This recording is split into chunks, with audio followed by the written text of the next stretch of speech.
There are patterns that slowly infect a life. Habits, mindsets, tiny decisions, invisible at first, but devastating over time.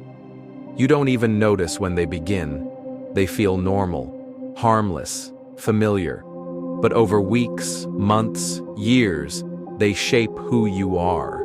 They rewrite your standards. They bury your potential. To protect yourself from this, you need something rare: radical awareness. The ability to stop and ask, is this who I want to become? Before it's too late.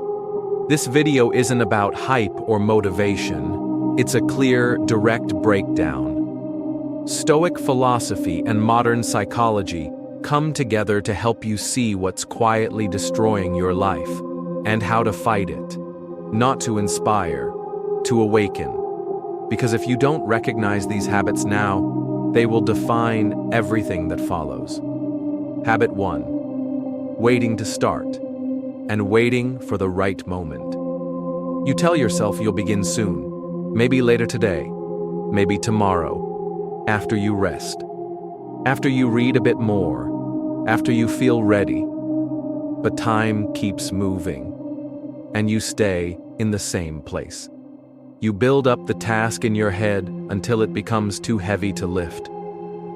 The illusion that there will be a perfect moment, one where you're full of energy, clarity, and drive, is one of the brain's most clever traps.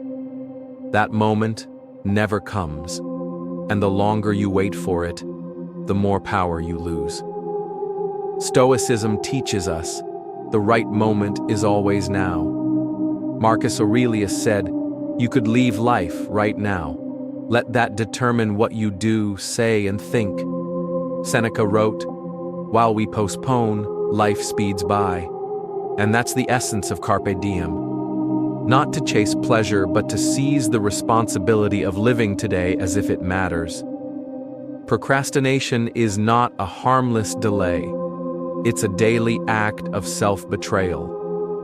A slow habit of teaching yourself that you cannot be trusted to follow through. Every day you avoid starting, you reinforce powerlessness. So what can you do? First, break big tasks into painfully small steps. Don't think, I have to write a whole chapter. Think, I will open the document. I will write one sentence. Each step should be so easy that resistance has nowhere to hide.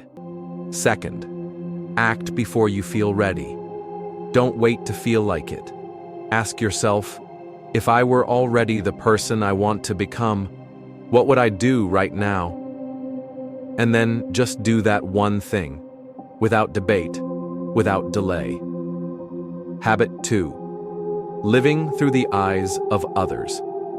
One of the most exhausting, soul-draining habits is living to meet other people's expectations. You mold yourself to fit in. You shape your words so you won't offend. You dress, act, and speak so that others will approve. You become a mirror, always reflecting what people want to see, but never showing who you are. And this doesn't just drain your energy, it erases your identity. Stoicism is brutally clear. If it's not within your control, it's not your concern. And that includes opinions, perceptions, reactions. You can't control how others see you, but you can control who you are. The need for validation makes you silent when you want to speak. It makes you agreeable when you want to resist. It makes you small when you were meant to grow. And the irony? The people whose judgment you fear most will forget about you by tomorrow. But you will still live with the cost. What can you do? Anchor yourself in internal alignment. Respect others, but never betray yourself for their comfort. Be kind, but not submissive. Be clear, even when it costs you approval. Do not hand your soul over to strangers. Ask yourself often, would I still make this choice if no one was watching? That's who you really are. Habit 3. Overconsumption of information. You open your phone. One video turns into 5. One scroll turns into an hour. Your mind is flooded with other people's words, lives, opinions, and noise. You think it's harmless, but it's not. This is how your mental energy gets shredded. Not by catastrophe, but by tiny cuts. You never feel fully focused. You forget what you were doing. You lose the ability to sit with your own thoughts. The Stoics would ask, what are you letting into your mind? Because what enters your mind builds your character.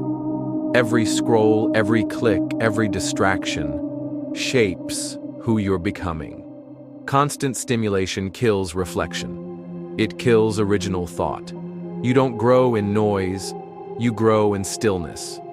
So what should you do? Be radical, ruthless, surgical. Cut out what poisons your clarity. Uninstall what you don't need. Leave platforms. Create intentional silence. Start practicing information detoxes. 1 day a week. No social media, no news, no input. Just your thoughts, your work, your breath. Protect your attention like it's your life, because it is. Your attention is the seed of everything you will become. Habit 4. Settling for good enough. You do things halfway. You say, well, at least I tried. You aim for 60%, just enough to check the box.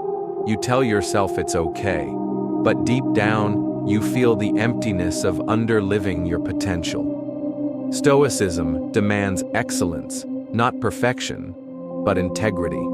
To give your full effort, to act in a way that you would admire in someone else.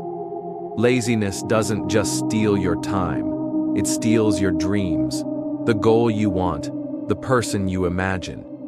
Those things die a little every time you say, "Hey, that's enough," when you know it isn't.